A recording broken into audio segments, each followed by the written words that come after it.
जब भी परमेश्वर ने एक चर्च को खड़ा किया है, एक बड़े मकसद के साथ किया है।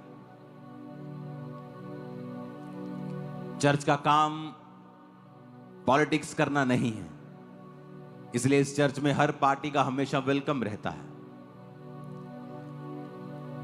चर्च का काम है रास्ता दिखाना, वो कोई भी हो, आप कोई भी होंगे, आप आएंगे, आपको गाइड किया जाएगा, आपको बताया जाएगा आपको क्या करना है।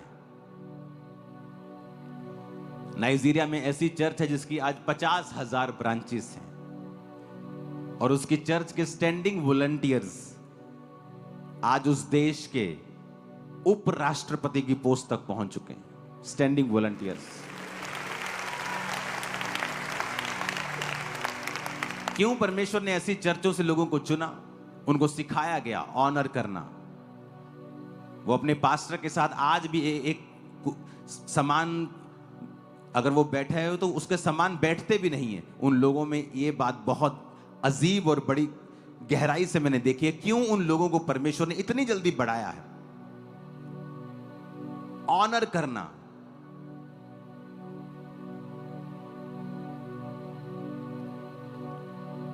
और इसीलिए परमेश्वर ने उनको ऊंचा किया है। वो समझते हैं प्रचारक की वैल्यू को, वो समझते हैं उस दर्शन की वैल्यू को। बात इंसान की नहीं, बात मूसा की नहीं। जब मूसा को किसी ने कुछ कहा हो तो परमेश्वर ने उसे कोड़ी कर दिया। बात मूसा की नहीं, बात उस दर्शन की है जो परमेश्वर ने अपना उस जगह पे रखा है और मूसा को उसका अगुवा बनाया है। बात उस दर्शन की है, बात परमेश्वर की है कि जब आप मूसा के खिलाफ खड़े हो रहे हैं, आप इनडायरेक्टली परमेश्वर के खिलाफ खड़े हो रहे हैं, क्योंकि वो विजन जो है वो परमेश्वर का है। हालेलुया। एक अन्य जाति व्यक्ति अगर पॉलिटिक्स में है, वो शराब पिए, वो कुछ भी करता है, परमेश्वर उसको अलग तरीके से देखता है। वो व्यभिचार में है क्योंकि वो वचन नहीं जानता है, और वचन में लिखा है वो लोग ज्यादा चालाक हैं, ज्यादा चालाक हैं। वो आते हैं, हाथ जोड़ते हैं, अपना काम कराते हैं, चले जाते हैं। और अपने वाले लोग इतने मूर्ख हैं बेचारे, खिलाफत ही करते रहते हैं एक दूसरे की, और फिर उन्हीं चर्चों में वोट्स मांगने जाते हैं और लोग याद रखते कि ये तो वही था ना। क्योंकि चर्च का काम पॉलिटिक्स करना नहीं। अगर इस चर्च ने कभी पॉलिटिक्स में जाना ही नहीं, तो जिसने जाना है वो ये ध्यान रखे कि हमें लोगों को कैसे अपनी ओर करना है। अगर हम ही ये बेवकूफियां करते रहेंगे और बाद में चर्च में खड़े होकर प्रार्थना करवाने के लिए आएंगे तो कुछ नहीं होगा। इसलिए परमेश्वर ने कहा दूसरे लोग ज्यादा चालाक हैं, क्रिश्चियन लोगों से ज्यादा चालाक लिखा है बाइबल में। क्यों लिखा परमेश्वर ने ऐसा? उनको बुद्धि है, वो जानते हैं, अपना काम करो और चलें। हालेलुया।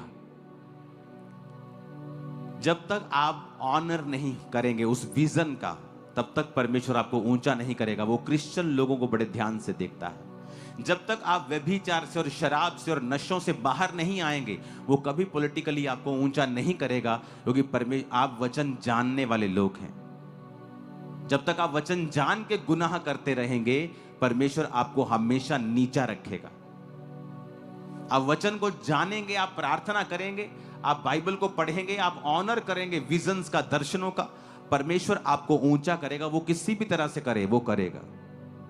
वो लोगों के दिल में डाले, वो बड़े लोगों के दिल में डाले, वो किस तरह से आपको बढ़ाएगा, फिर वो परमेश्वर पे छोड़े।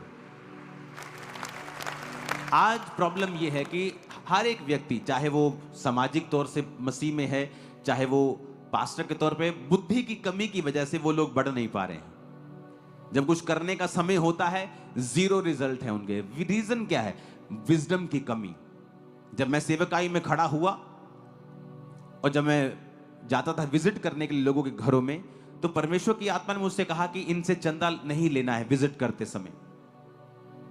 और जब भी लोग चंदा ले ले, ऐसे आपको पता होना चाहिए, चर्च को बहुत से लोग यहाँ चर्च में नए हैं कि जब विजिट करने पास्टर्स घर आते हैं लोगों के, तो जब वो जाने लगते हैं तो लोग चंदा देते हैं, यानी ऑफरिंग देते हैं, ऐसे हाथ करके ऑफरिंग देते हैं। तो पास्टर ऐसे प्रेयर करते हैं उस पर। तो परमेश्वर ने मुझसे कहा ऑफरिंग मत लेना। लोगों को बोल कि हाँ मैं ऑफरिंग लूंगा, लेकिन आप संडे चर्च में आए और उसे डालें परमेश्वर की हुजूरी में। पता है क्यों? क्योंकि लोगों के बीच में ये प्रचलन था कि पास्टर्स लोग सिर्फ चंदा लेने के लिए घर आते हैं। विजिट करने का मकसद सिर्फ चंदा लेना है कि 10 घरों में विजिट करेंगे, 50-50, 100-100 चंदा लेंगे तो 1000 रुपये इकट्ठा हो जाएगा। सिर्फ विजिट करना है, करना, चंदा लेना है सिर्फ। सब पास्टर्स नहीं, मैं भी विजिट करता था, लोग मुझे भी कई बार देते थे। सब पास्टर्स नहीं, लेकिन ये बिलीवर्स की मैं बात कर रहा हूं, वो ऐसे बोलते थे कि पास्टर आए तो 50 रुपए निकालने ही निकालने हैं। तो मुझे सेवकाई में पर्सनली ये एक रुकावट लगा।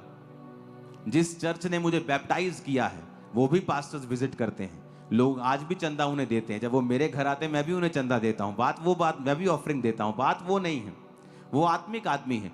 लेकिन ऐसे भी लोग थे जो आत्मिक नहीं थे और सिर्फ विजिट करने के लिए जाते थे। तो परमेश्वर ने मुझसे कहा लोगों के बीच में ये एक मेंटालिटी है, इसे ब्रेक करना है। तुमने ब्रेक करना है कि चंदा सेकेंडरी है, ऑफरिंग सेकेंडरी चीज है। पहले जब मैं आया हूं वचन सुनो। लोग खाना बनाने के लिए चले जाते थे, कोई बिस्कुट लेने, कोई चाय, कोई कोल्ड ड्रिंक। मैं बोलता जब मैं आपके घर में आऊंगा मुझे कोई इधर उधर भागता नहीं चाहिए, क्योंकि जिसको मैंने वचन देना वो तो कोल्ड ड्रिंक लेने चला गया, जिस सिस्टर को मैंने वचन देना वो चाय बनाने चली गई। अब मैं वचन जिसको दे रहा हूं उसका कोई चर्च से मतलब नहीं। मैं कहा तुम लोग बैठो, मुझे कोई चाय पानी नहीं चाहिए, तुम चाय पानी मुझे भेज देना, मैं पी लूंगा तुम्हारा। तो मैंने क्या किया, मैंने चाय पीनी छोड़ दी। तो मैं लोगों को ये बोलने लगा कि मैं चाय पीता ही नहीं हूं। तो काम भी खत्म करता आप कि मैं पीता ही नहीं चाह, मैंने चाय पीनी छोड़ दी, मैंने खुद ही छोड़ दी। मैं कहा मैं पीता ही नहीं हूं, आ जाओ बैठो।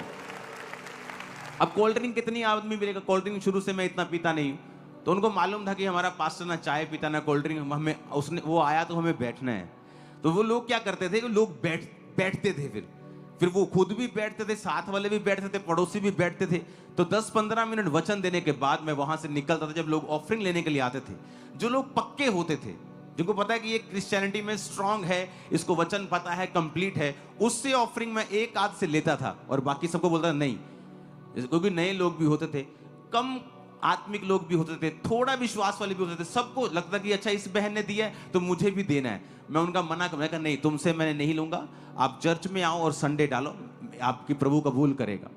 तो इस विजडम से मैं चला हूं। मुझे मालूम था लोगों के दिल में क्या है, लोग क्या सोचते हैं। आप मेरी बात समझ रहे कि नहीं? आज आप सामाजिक तौर पे खड़े हैं, आप पॉलिटिकल तौर पे खड़े हैं और आपको पता ही नहीं लोगों के दिल में क्या है, आपको पता ही नहीं मुद्दे क्या हैं, आपको पता ही नहीं सिस्टम क्या है, कैसे लोगों को अपनी ओर करना है, आपको पता ही नहीं। दर्शनों को सपोर्ट करेंगे, प्रचारकों को सपोर्ट करेंगे, तभी हम परमेश्वर के दिल में अपनी जगह को बनाएंगे। हर एक व्यक्ति को परमेश्वर से बुद्धि मांगनी चाहिए, परमेश्वर मुझे विजडम दे, तेरी डिवाइन विजडम। लेकिन वो डिवाइन विजडम कैसे आएगी अगर अगले दिन हमने व्यभिचार करना है, अगले दिन रात को हमने पूरी बोतल शराब की पीनी? कैसे परमेश्वर हमें बुद्धि देगा? क्रिश्चियन लोगों को, अन्य जाति जो मर्जी करें, लेकिन हम क्रिश्चियन लोग वचन के साथ बंधे हुए हैं। बाइबल कहती है सब कुछ अच्छा चल रहा था। नूह ने जिस रात शराब पी और मतवाला हुआ, उसी दिन उसके बेटे ने उसको नंगा देख लिया। शराब एक शुरुआत होती है कि आप पापों में घुस जाएंगे, आपकी बुद्धि भ्रष्ट हो जाएगी, आपको ना बोलने वक्त मालूम होगा आप क्या बोल रहे हो, ना करने वक्त पता होगा आप क्या कर रहे हो। इसलिए परमेश्वर ने उससे कहा है मदिरा उसको दो जो नाश होने पर है, जो मतलब कि अपने जीवन को तबाह कर चुके, जो नाश होने पे, जिनको कोई मतलब नहीं, वो मरे।